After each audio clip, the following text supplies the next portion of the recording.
Bonsoir et bienvenue dans Plus belle ma Sarthe, l'émission sartoise consacrée au patrimoine sartois. Et ce soir, il est bien évidemment question de Parigné-le-Paulin.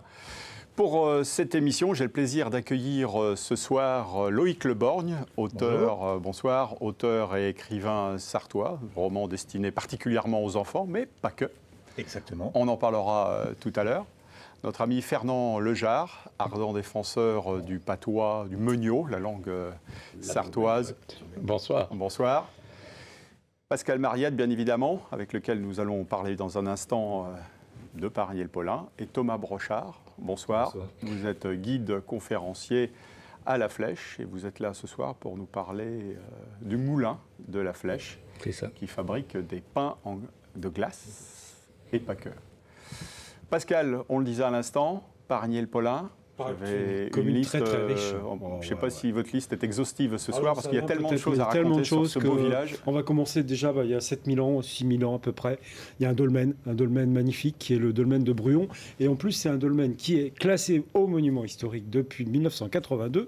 Mais aussi, ce dolmen a une super légende. C'est, paraît-il, que sur ce dolmen résidait un gros serpent, un énorme serpent, qui aurait été tué par Saint-Martin. Saint-Martin, vous savez, c'est celui qui a coupé sa cape en deux pour donner une partie à un pauvre. Et donc, Saint-Martin serait passé par là et il aurait tué le fameux serpent. Et ce serpent, eh bien, il y a des traces, paraît-il, tous les 30 ans. Tous les 30 ans, à minuit, le dolmen se met en feu. C'est la légende, donc la légende de ce fameux dolmen de Bruyon. Autre monument historique, alors on va commencer par un château. Je ne vais pas aller dans l'ordre chronologique de leur construction, mais c'est quand même le château des Perrets que tout le monde connaît. Ah ouais. C'est un immense château. On disait que c'était le Versailles de la Sarthe à un moment donné, certainement dû à ces terrasses qui donnaient vers le nord, on va dire nord-ouest, et de ces terrasses, eh bien, on voit le Mans, on voit la vallée de la Sarthe, on domine la vallée de la Sarthe, puis surtout le Mans, et du haut de Gazonfier, si vous y allez, vous voyez le château des Perrets. Et donc, le château des Perrets, c'est un magnifique une magnifique demeure qui commence au XVIIe siècle. On construit d'abord sur la partie occidentale, la partie occidentale, une première partie. Au XVIIIe, on fait le logis, le fameux logis que vous voyez au centre. Et puis, on finit au XIXe siècle la partie, je vais bien dire, occidentale, non, donc orientale au départ. Ouais. Voilà, c'est la tour, là où il y a la chapelle qui a été construite en premier, et c'est l'autre côté qui a été construit en dernier. On en a parlé dans la première partie de la mission, voilà. Parce que c'est vrai que le château est en cours de rénovation. Ouais, et donc ça a été connu par l'institution religieuse qui avait été donnée par la famille, donc construit par la famille Lebroc, mais c'est surtout une dame qui a donné son domaine, c'était la vicomtesse de Lantry, qui avait donné son domaine à l'évêché à la sortie de la Deuxième Guerre mondiale pour en faire une école, et le cardinal Grant s'est vite emparé de la chose. Il voulait en faire, donc il en a fait l'institution catholique Saint-Michel-des-Perrets, très connue, mais surtout Monseigneur Grant, il voulait qu'on crée à l'intérieur les élites de la France. Oui. Donc c'était vraiment une vision importante. Alors il y a un autre château important qui est inscrit au monument historique, c'est le château de Montertre. Le château de Montertre, qui lui aussi est sur le même coteau et qui regarde en direction de la vallée de la Sarthe. On distingue moins le Mans depuis le château, mais c'est un château magnifique qui a été classé un an après. Donc inscrit en 2011, classé en 2012, et puis surtout, il y a un parc remarquable qui est classé, lui, depuis 1946, qui est classé à l'inventaire de l'environnement, des parcs merveilleux, avec des arbres exotiques, puisque ce château a été construit par, l'architecte c'est pas lui qui a construit, mais l'architecte est mon préféré architecte de la Sarthe du 19e, Pierre-Félix Delarue, qui a construit plein de choses au Mans et partout dans la Sarthe. Et à la Flèche. Et à la Flèche. Et surtout, il y a un paysagiste, donc ça c'était entre les années 1840-1844, et puis surtout, il y a un paysagiste qui s'est mis à faire un parc magnifique en 1877, et il a amené beaucoup d'arbres exotiques. Au 19e, on amenait les arbres exotiques, comme dans les jardins des plantes, etc. Et il y a des séquoias, il y a des mélèzes du Japon, il y a des ginkgo biloba et des cèdres qui ont pris position. Alors je vous conseille, le jardin est des fois ouvert au monument historique. Ça a changé de propriétaire, donc je ne sais pas trop comment ça se passera pour les prochaines éditions des Journées du patrimoine. Mais Allez voir ce château, c'est magnifique. Ok. Donc j'aurais pu vous parler d'autres choses. Il y a le petit château de la Chevalerie aussi. Bon, enfin bref, c'est une commune hyper riche. Mais je tenais, en cette période de Pâques, à vous parler de l'église Saint-Pierre, parce que l'église Saint-Pierre de Parigny-le-Paulin est intéressante pour ses œuvres d'art à l'intérieur, et surtout je parlerai à la fin des œuvres d'art de ce Breton qui a fait des tas de choses sur le thème du Christ en croix, donc la période de Pâques est bienvenue. Mais à l'intérieur, on va rentrer... Alors cette église, elle est 19e, elle a été au début 16e, elle était complètement reconstruite, il y a eu des incendies, il y a même eu la foudre qui est tombée dessus en 1995, donc c'est assez récent. Ah ouais. Donc il y a eu beaucoup de restauration. On dit que la restauration même de 1924 aurait été payée par la fameuse marquise du Broc, qui était propriétaire des Perrets. Et donc à l'intérieur, on va rentrer à l'intérieur de cette église et on va voir un premier élément du patrimoine mobilier. Donc c'est cette Vierge à l'enfant qui est du XVIIe siècle, qui est magnifique, qui fait partie de cette école. On dirait, c'est pas Charles-Hoyot, on ne sait pas qui est-ce qui a fait, mais vraiment dans cette école que l'on voit dans la cathédrale du Mans. Donc cette Vierge et l'enfant est classée depuis 1981. Et surtout, il y a une restauratrice qui s'appelle Marie Gouret, qui a restauré et qui a retrouvé les couleurs de la Vierge, parce que vous savez, une période on badigeonnait les statues, et là on a retrouvé depuis les années 2020-2023, donc il y a eu cette période de restauration, les couleurs d'origine. Donc allez voir cette Vierge. Et puis il y a un autre élément du patrimoine, avant de passer à ce que je trouve le plus important, c'est c'est ce petit monument aux morts, enfin cette plaque commémorative depuis de la guerre 14-18, et surtout c'est une grande signature qu'il a fait, c'est Lionel Royer. Alors Lionel Royer, il a sa rue au Mans, il est né à Château-du-Loir, c'est vraiment un peintre sartois comme on dit, mais surtout qui est connu dans France et dans le monde entier pour ses grandes représentations un peu pompiers de l'histoire de France, et vous le connaissez par ce magnifique tableau qui est Vercingétorix, qui verse les armes à Jules César. C'est au musée de Crozatier au Puy. C'est un musée magnifique, si vous allez le voir. Au Puy, il y a plusieurs choses à voir, Saint-Michel-l'Aiguille, mais il y a le musée Crozatier où il y a énormément d'œuvres d'art. Et il y a cette fameuse œuvre gigantesque, ce tableau que vous connaissez tous, qui est dans les livres d'histoire. Eh bien, ce tableau a été réalisé par Lionel Royer. Et dans la Sarthe, si vous voulez voir des grands tableaux, allez à Ruillé-sur-Loire. Et là, vous en verrez plein dans la chapelle de la congrégation de Ruillé. Ensuite, on va venir là où je voulais venir, c'est ce grand artiste qui, après la Deuxième Guerre mondiale, a peint un chemin de croix magnifique. Donc je vais lui donner le nom de cet artiste, qui est Robert Michaud-Vernez, qui est un Breton qui a fait l'école des Beaux-Arts de Brest et Nantes, mais qui est très connu en Bretagne pour vraiment son art. Il a été céramiste, il a été vitrailler, il a été affichiste, il a été illustrateur, et il y a ce magnifique chemin de croix. Il manque 3 ou 4 tableaux parce qu'ils sont exposés au musée de Quimper, le musée du Fawet, où vous pouvez trouver les 3 tableaux manquants. Mais il a réalisé cela, et puis aussi il a réalisé tous les vitraux. Et tous les vitraux qui représentent c'est vraiment l'époque, Pâques, ça tombe bien, puisque c'est la mise sur la croix, la descente de la croix, et puis la résurrection du Christ. C'est vraiment toute l'histoire de Pâques qui est résumée, dans le chemin de croix bien sûr, mais aussi dans les vitraux. Et je trouvais vraiment ce petit rapport à Pâques intéressant. Et puis quelques images sur ce peintre et artiste, vous allez le voir en photo. Et donc si vous allez à Quimper, il est très connu pour ses faïences. Ah oui. Alors vraiment les faïences de Quimper qui malheureusement périclitent un peu. Vous connaissez toutes ces petites sculptures des années 30 qui représentent des bigoudaines, généralement toute cette pointe sud du Finistère.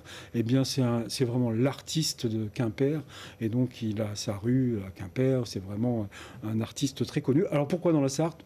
On va savoir, j'en sais rien, mais toujours est-il, c'est très intéressant de le trouver à Parigny-le-Paulin.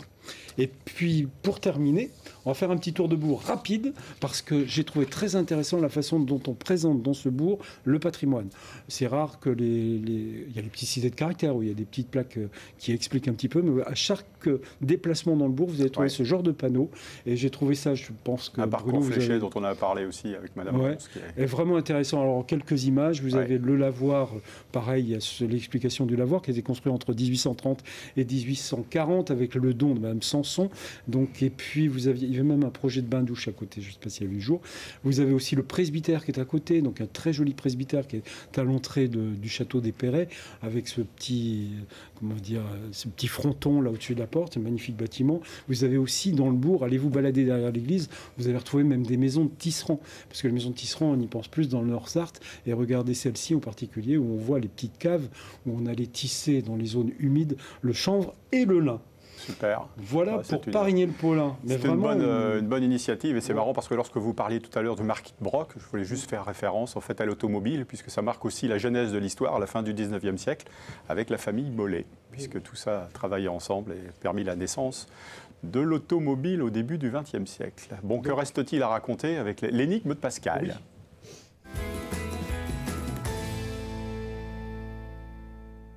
Oui. Alors, l'énigme, il y a un petit patrimoine assez intéressant, il y a plein de choses. Donc, allez visiter, vous avez bien compris mon message, allez visiter Parigny-le-Paulin. C'est sur un coteau, c'est bien ensoleillé, c'est super. Et la question du jour, c'est, vous allez voir une photo, la petite photo là qui est à gauche, et je vais vous demander à quoi sert cette étrange construction située à l'entrée de Parigny-le-Paulin. Alors, je vous propose je vous fais 4 propositions, à vous de trouver. Petite A, la salle d'attente pour le bus et les taxis. Petit B, une cabine de projection de film. Petit C, une cabane pour les animaux errants. Ou petit D, une cabine de pesage. Bon, Thomas, je vous vois sourire. Vous savez peut-être? Non, je ne donnerai pas de réponse. Non?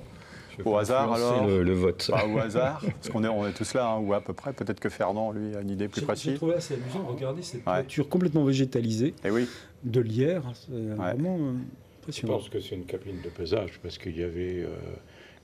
à l'entrée des villages? Il y avait, à l'entrée des villages ou dans les villages, pratiquement, toujours une balance pour peser les véhicules, enfin les charrettes. Loïc? Alors moi j'aurais adoré la cabane pour les animaux errants, j'ai jamais entendu parler de ce genre de choses, donc voilà, j'aurais choisi cela. Vous pourriez regarder les animaux errants par la vitre. Voilà. Eh bien, c'est la cabine de pesage, et c'est assez étonnant parce que pesage pour peser évidemment les charrettes, etc. Regardez la photo avec un zoom arrière, vous voyez là où il y a le rectangle de pelouse, c'est là où il y avait la balance. Et donc, eh bien, regardez, il y avait déjà le toit végétalisé, il y a une vieille carte postale, c'est assez impressionnant. Le toit était déjà végétalisé, on voit les petites rampes pour monter évidemment le tracteur ou la voiture pour peser à l'entrée. Et puis à l'intérieur, eh bien, il reste encore la balance qu'on aperçoit sur la photo ici, qui permet de peser évidemment la production agricole essentiellement. Parfait. Bon, bah merci Pascal, en tout cas, pour cette colle. Le bon sens paysan, parlons-en justement, Fernand Lejard, en roulant les R. En roulant les R, un texte de votre imagination, de votre... Tout à fait. Ouais, c'est ça. Oui. De quoi allons-nous parler? De l'accent et de notre parler qui était, et qui est encore, terriblement moqué. Il y en a encore qui disent, ce n'est pas bien de parler comme ça. Mais, causéquement, avec mon accent, avec mes mots, mais c'est ma façon de causer à moi. Ça qui prend la vôtre, ça qui est la mienne. Mais, moi, mon accent, je le tiens de mes gens qui m'ont donné la vie. Je cause comme mes aïeux, les seuses qu'ils causaient si bas. Mais on dirait, vous, Vilotier, que mon accent, il vous gêne. Il vous gêne peut-être bien parce qu'on vous a dit, quand vous alliez à l'école, il ne faut pas parler comme ça. Mais, disez-moi donc, Vilotier, les mots que j'emploie, je les retrouve dans Villon, je les retrouve dans Montaigne, je les retrouve dans Rabelais, je les retrouve dans Ronsard, Molière, et vous osez me dire que c'est moi qui cause mal? Vous savez, quand j'entends mon parler, mon accent, je me revois quand j'étais Kenyo, libre, gambadant à travers champs, à travers prés, dans les hierés, sautant les ruisseaux, pêchant les kerbiches et le verron, grimpant aux arbres, ouissant le chant mélodieux des oiseaux, regardant le bossu inquiet subou sur ses pattes de derrière, regardant le youpi qui mulotte, Et regardant le foutier sauter de branché en branché, quand j'entends mon accent, mon parler, c'est tout mon pays qui est là, en moi. Et quand que je dis, alors, c'est mon terroir, mes racines qui causent. Et dans mes yeux, vous verrez toute la malice de Scarron. Ça qui est mon identité. Bravo. Bravo Fernand. Merci pour ce texte que vous avez appris par cœur, hein, parce qu'il n'y a pas de prompteur. On vous a vu le réciter de façon magistrale. Oui, hein, on sent que c'est quelque chose qui vient du fond du cœur, rattaché bien sûr au monde agricole, hein, le patois sartois. Un soir où on m'avait dit dans la journée pourquoi que tu causes comme ça? Pourquoi que tu as un accent comme ça? Bon. En tout cas, on a apprécié, on n'a pas tout compris. On attend maintenant la deuxième partie pour essayer de décortiquer quelques mots, quelques phrases dont vous allez nous extraire. D'abord, vous allez voir 2 phrases que je vais vous demander de lire et de me la traduire en français et de me dire son auteur. Alors, puisque je me sais penser, ce que je sais, ce que je sais ou ce que je sais? Puisque je me sais penser, c'est que je sais. Ah. J'ai une idée. Bon, Thomas? Ce ne serait pas du Descartes. Absolument. Ah, bravo. Je suis. Je pense donc je suis René Descartes. Bravo. Bravo. Et la seconde? Alors, Pascal, allez, à haute voix. Il n'y a pas plus pire de t'entourer, non, que les ceuses qui se bouchent les oreilles. Il n'y a pas plus pire de l'entendre que les ceux qui se bouchent les oreilles. Oh, c'est facile, ça aussi. Ouais, de qui, donc, de quel... Il n'y a pas plus pire que l'entendre que les ceux qui se bouchent les oreilles. Oui, qui ne veulent pas l'entendre, quoi. De ceux qui... Ouais, qui ne veulent pas entendre. C'est ça. Et donc, ça, c'est une phrase de... Vanoul. Thomas, non? Petite... La Flèche, La Ferté-Bernard? Non. Non plus. Pascal non plus, moi non plus, alors. Molière, tout simplement. Ah, d'accord. Molière. Il n'y a point pire sourd Que ceux qui ne veulent point entendre. entendre. D'accord. Voilà. Alors, quelques mots que j'ai utilisés. Alors, contrairement à ce qu'on pourrait croire, il ne s'agit pas de la ville de Guéret. Non point. Mais... Non point. Mais... Non point. Vous avez, les amis, une petite idée, non? Qu'est-ce que le Guéret? Non, aucune. Là, Le Guéret. Oh, si vous connaissez le Guéret. Sans doute, oui, mais... Hein? Marcher dans les Guérets. Quand on raboure. Ah, dans les sillons, on retourne la terre, ouais. on retourne la terre. Et la terre retournée, on appelle ça du Guéret, avant que les stipateurs soient passés pour... C'est noté. On appelle le Guéret. Et ce mot nous vient vraisemblablement de la langue d'oc et du mot guéret, qui voulait dire retourner, mais qui voulait dire aussi mettre en désordre. D'accord. Suivante. Musset. Musset. Oh, c'est employé encore, ça. Bon. Alors là, Thomas, vous l'avez entendu celle-ci à la Flèche, jamais. non? Jamais autour de vous. Oh, si. On aura pris Musset, ouais. Oh, si. Alors, Musset, ça veut dire se cacher, se blottir. d'accord. Aller se musser dans une haie, se musser quelque part. Alors ça nous vient, ça vraisemblablement encore une fois de la langue d'oc, qui disait, le mot se prononçait musser aussi, mais avec écrit avec un C, et qui voulait dire trouver une cachette secrète. Donc on en parlait pour les oiseaux, non, peut-être? Entre autres. Pour tout le monde, les animaux, les gens, D'accord. ou musser. Y compris pour les... Tiens, j'ai trouvé un petit trésor, là va me le musser quelque part. Ouais, ok. Pas qu'on le trouve. Suivante. Alors vous qui aimez bien l'anglais, hein? Oui, bah, Alors, un faux ami. Oui, alors ça veut bien dire ce que ça veut dire. Chat. Chat. Mais Ah, cat, déjà. ce n'est pas un mot anglais. Pas du tout. Alors, il est normand. Je suis natif, moi, du Sud-Sarthe. Les Anglais, je les ne l'ai poules. jamais entendu en Sud-Sarthe, mais j'habite maintenant le Nord-Sarthe et je l'ai entendu dans beaucoup de fermes. Appeler un chat un cat. Il est où le 4? Tout simple. Ah, c'était Oui, ça. il est où le cat? D'accord. Donc, cat, c'est un mot qui est normand et qui nous vient, alors ça, c'est plus que vraisemblable, du gaulois katos. C-A-2-T-O-S. Katos, qui voulait dire un chat. D'accord. Donc 4, on s'en souviendra de celui-là. Hein, pas trop difficile à... Et c'est pas anglais. Hein. Non, bah, vous voyez, nous apprenez quelque chose. Celle-là, je veux m'en souvenir. Mais comme Bacon, hein, ouais. que tout le monde prononce bacon, malheureusement, et c'est un mot bien chinois, allez, bien menu. Alors, Eckerbisch. Une ékerbiche. De qu'est-ce que c'est que ça? Oh, vous allez trouver là.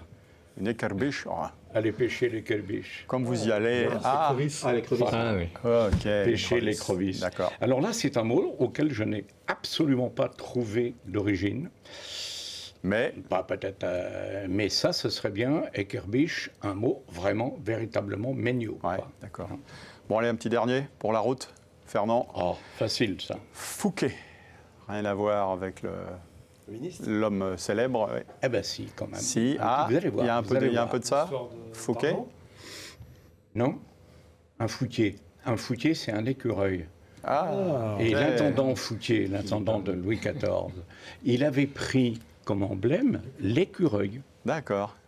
Il faut savoir Bon, bah, que voyez, il y a Fouquier a possédé, la famille de Fouquier a possédé le château de Bazouges, à côté de la Flèche. D'accord. Parce que la famille est native d'Angers, ils étaient drapiers à Angers. Bon, bah super. Bah merci. Merci en tout cas, Fernand, pour toutes ces... Donc on se souviendra. Le 4, ça je l'ai retenu, celle-là. Hein. Voilà, on passe tout de suite à l'histoire du jour. Alors, quel organisme international Ludwig Rajmann, citoyen de la commune de Chenu, a-t-il fondé? A. L'UNICEF. Réponse B. L'Institut international du froid. Réponse C. L'Union postale universelle. Messieurs, faites vos jeux. Pascal, ça vous parle? Je crois savoir que c'est le A pour La réponse A, selon vous? D'accord. Thomas, ça vous... Non, Aucune sans idée. plus, ouais. Je ne connais pas. Fernand? J'avais aucune idée, Aussi. mais je pense que j'aurais dit l'UNICEF aussi, D'accord. parce que les autres, ça me paraît... Mais sans aucune... Non, je ne connais pas. Bon, vous acquiescez, Loïc? Ouais, c'est aussi... Bon, j'aime beaucoup ce que fait l'UNICEF. Bon, bah, très bien, voilà. Eh bien, messieurs, sachez que vous avez bien raison. Hein. Il s'agit donc de l'UNICEF, le Fonds des Nations Unies pour l'enfance, qui a été fondé par le docteur Ludwig Rajmann en 1946. D'origine polonaise, le père fondateur de l'UNICEF a vécu à Chenu, donc dans la Sarthe, entre 1938 et 1965. Voilà, Chenu, c'est pas très loin de la Flèche, hein. À vol d'oiseau, on va dire. Voilà, c'était le moyen de faire la transition, hein, mon cher Thomas, pour parler de la Flèche et de ces monuments historiques, puisque vous êtes guide conférencier. On va parler du moulin, mais Dieu sait s'il y a beaucoup de choses à découvrir, à voir. Et peut-être que grâce à vous, on va aussi apprendre plein de choses. J'ai pas eu de mal avec Descartes, puisque Descartes a étudié 8 ans au collège des Jésuites, à la Flèche, l'actuelle Prytanée militaire. Donc c'était facile pour moi. Et là, donc, oui, les flèches, bon, il y a des patrimoines très connus, le Prytanée, mais des patrimoines peut-être moins impressionnants, mais peut-être tout aussi intéressants que j'ai envie de vous présenter. Donc, on va au sud de la Sarthe, donc à la Flèche. Et moi, je voulais vous présenter un moulin très particulier, puisque c'est les derniers moulins en France qui fabriquent encore de la glace. Le moulin de la Bruère. Le moulin de la Bruère, en sortie de la Flèche quand on va en direction du Lude. Donc c'est un moulin qui a été restauré en 1995, d'après ce que j'ai pu dire. Exactement. Alors l'histoire est très ancienne, ça fait presque 1000 ans qu'il y a un moulin sur ce site de la Bruère. Au départ, donc fin XIe siècle, c'était un moulin seigneurial, un moulin banal, pour fabriquer de la farine. Et puis après la Révolution française, c'est devenu un moulin privé, avec tout un tas de meuniers qui se sont succédés. Et puis aussi plein de productions différentes, puisqu'on a compris qu'avec une roue qui tourne, on peut adapter ensuite les mécanismes et fabriquer tout un tas de choses. Par exemple, en plus de la farine, on a fait de l'huile, on a fait de la pâte à papier, on broyait le thym pour les tanneries, enfin j'en passe.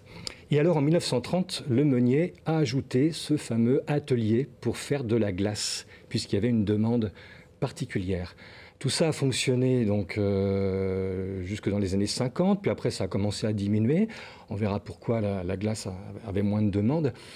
Mais jusque dans les années 90, on continuait de faire de la glace et un petit peu de farine aussi. On a fabriqué jusqu'à dans ce moulin. Jusqu'à 10 tonnes par jour de glace, c'était les besoins pour la Flèche et les environs. Et donc en 95, le dernier meunier arrête son activité et la ville de la Flèche a voulu reprendre ce moulin, acheter ce bâtiment, le faire restaurer. Donc les propriétés de la Flèche actuellement. Et puis une bande de copains, de fêlés comme ils se nomment, des bénévoles se sont formés en association pour aussi reprendre l'activité, les animations et notamment la fabrication et la vente de la glace. Alors de manière maintenant plus occasionnelle, plus pour le plaisir, pour la vie sociale, et puis aussi quand même pour répondre à une petite demande qui existe encore. D'organisateurs de fêtes. De fêtes, exactement, puisque ça sert pour rafraîchir les buvettes dans des comices agricoles, pour les 24 heures du Mans, pour des fêtes associatives ou personnelles. Voilà. Alors, donc, et dans ce cadre-là, parce qu'on boit vos paroles, hein, oui.